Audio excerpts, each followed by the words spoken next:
On the left, we have the quiet reading section for some serious reading activity. We used to have the computers there, but then realised that that corner was very quiet and thus better suited for the purpose it now has.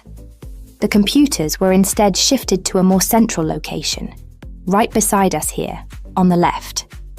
Again, somewhat confusingly, this area once housed the newspaper and magazine section, but the people in the quiet reading area had to walk too far to collect this literature, so it was moved to right beside them, in the adjacent corner.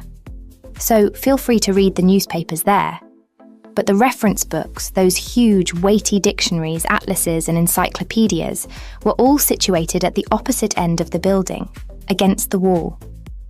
This was because they weren't generally that popular, and we wanted more space for the magazine racks, always a favourite with readers. Okay, as well as reading, you need to work on your listening skills, and for that you need the audio section. Again, such an activity needs a quiet area, so we put this in the last remaining corner, up there on your right, as you can see. There are CD players and headphones, so just borrow the listening packs, sit down there, and listen away. Right, that just leaves the main library. In other libraries, that's often right beside the newspaper and magazine section, allowing freedom to choose from all genres of literature, but here, we've got them further apart. For the main library, just follow your nose past the central seating there, and it's there among all that shelving upon which you'll find an abundance of interesting hooks and listening packs to use.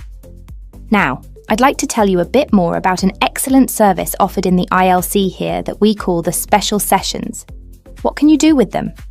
For a start, many of you need practice in speaking English. And for that, we hold a special discussion session led by a teacher. That can be noisy. In fact, we hope that it is noisy, since that would mean many people are talking. It's in the central seating area, and it used to be from 10 to 1:30 p.m. But we found that the noise was disturbing the regular ILC patrons, so we shortened and moved this discussion to the morning, 9 a.m. time slot, when fewer people tire in the centre. It goes for 1.5 hours. All right, what about writing skills? Well, we can help you there with another teacher. Now, writing is a fairly quiet activity, so that teacher stations him or herself in the quiet reading area from 1:30 until 3. The 10:30 to midday time slot cannot have a teacher for such writing skills, as they are all teaching in the morning. For this reason, of course, there cannot be an on-call teacher in the morning either, although many people would like one, particularly the 10:30 to noon crowd having just finished their early morning class. These students all have to wait until midday onwards, when for 3 hours a teacher will be stationed in the audio section ready to deal with all those questions.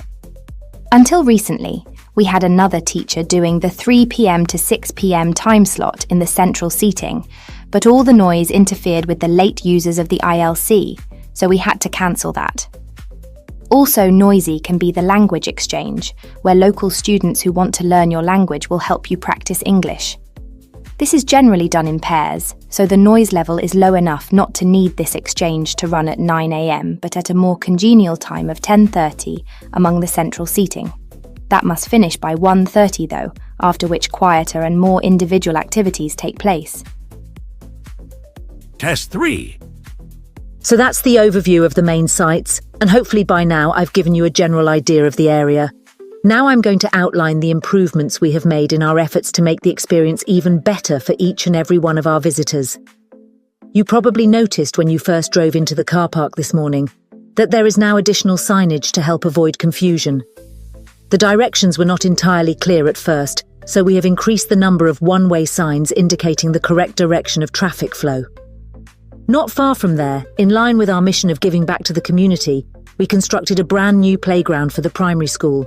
It is really something to be excited for. The equipment is state-of-the-art and includes swings, a small climbing wall, and even an obstacle course. Now we'll head north and take a look at the Science Museum.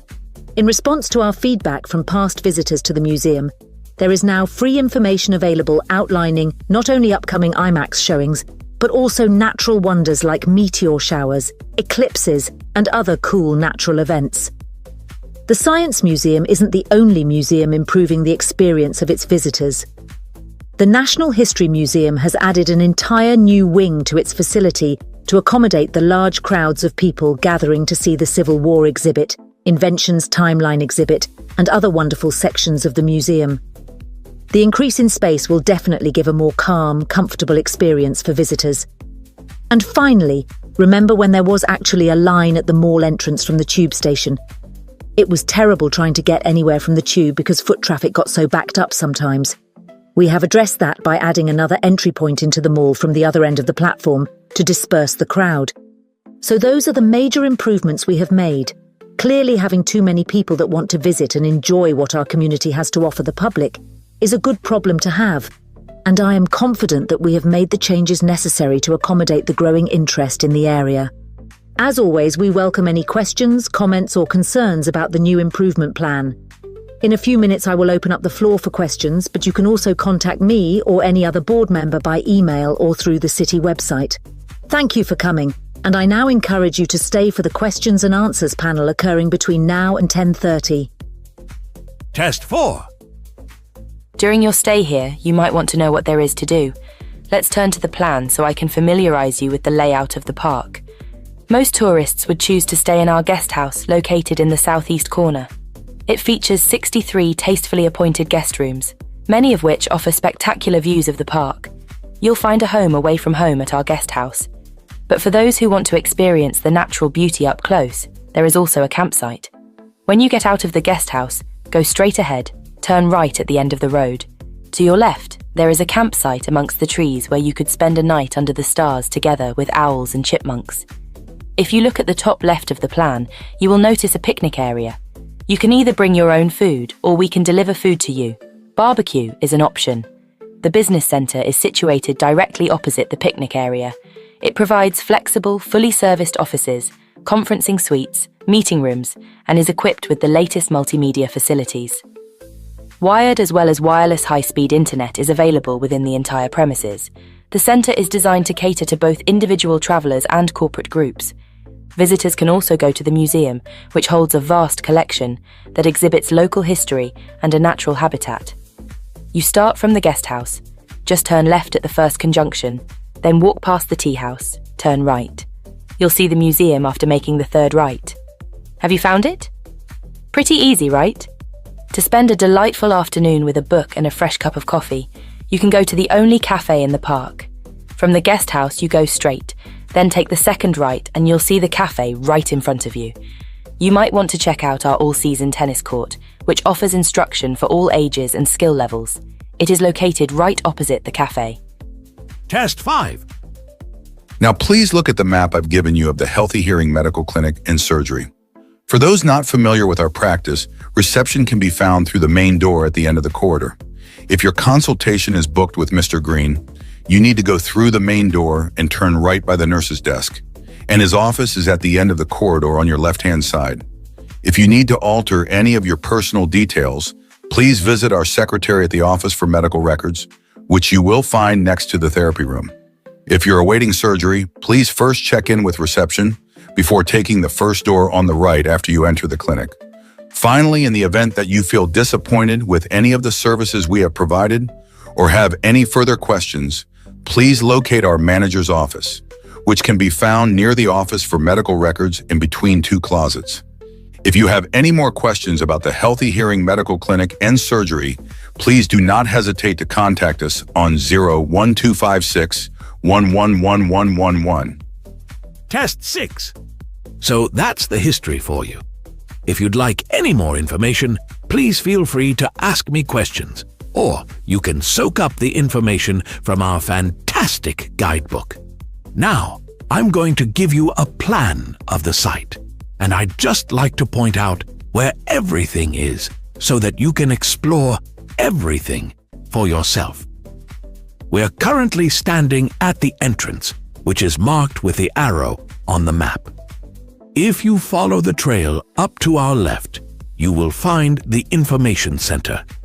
There's a great photo booth there, where you can have your photograph taken with Mount Rushmore in the background for a fee of only $10. What a great souvenir!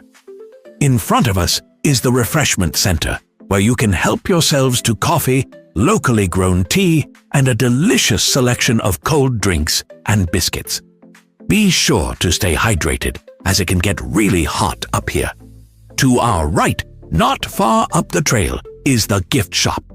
Here, we sell copies of the guidebook, and it's also the perfect place to pick up some small souvenirs for yourself, your family and friends. Now, further up the trail behind the gift shop is a big stone building with a workshop. This is where all of our souvenirs are made by hand, which you can purchase in the gift shop, like I said before. Some are even carved from pieces of rock taken from Mount Rushmore itself. If you carry on walking up the trail past the workshop, you'll find our state-of-the-art visitor center, where you can find maps of the walking trails here at Mount Rushmore. Now, for the real treat. After you have walked past the visitor center, you can follow the trail up to the left, which will take you to our wooden shelter. From here, you will have the best view of Mount Rushmore that there is. An experience not to be forgotten. Right, if anyone wants a guided tour, then I'm starting at the information center. If you'd like to follow me, this way, please.